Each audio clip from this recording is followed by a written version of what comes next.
बहुत सुंदर।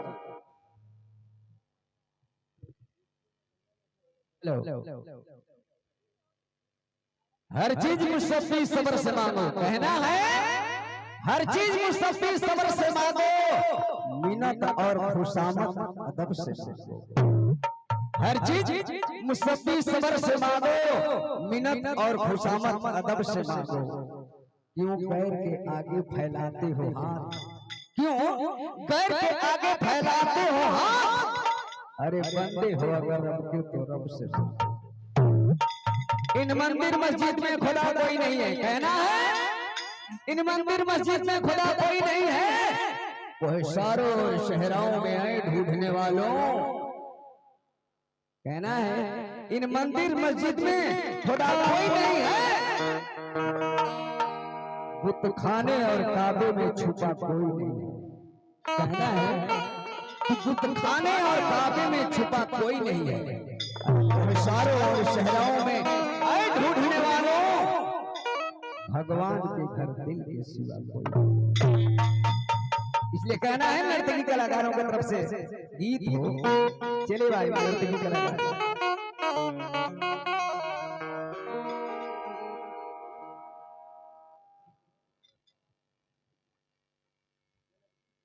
ये बारात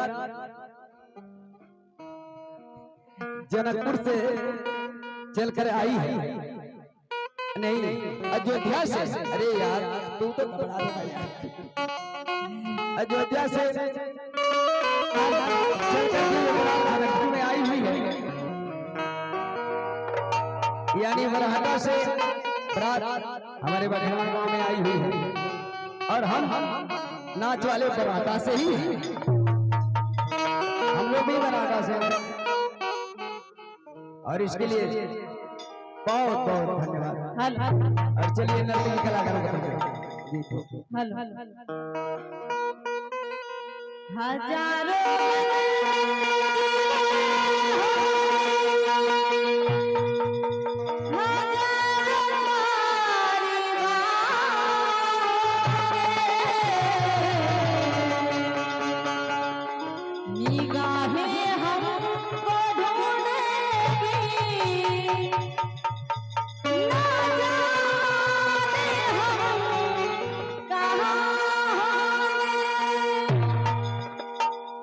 साजन मेरे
सदा